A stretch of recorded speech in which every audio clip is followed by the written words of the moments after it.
How to sign into Flying Together UAL.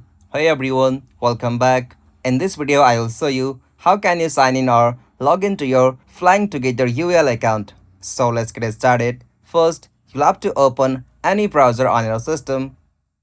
After you open browser, in the source field, you'll have to search for Fly Together UAL login. After you search it, at the top, you can easily find the official site like URL will be flyingtogether.ual.com. After you find it, tap on that.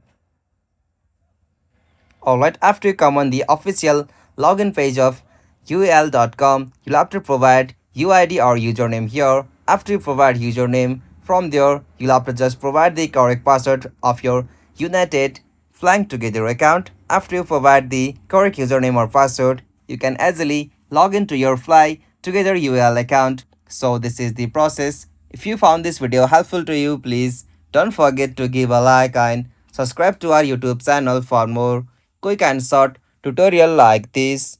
Thank you for watching this. Have a nice day.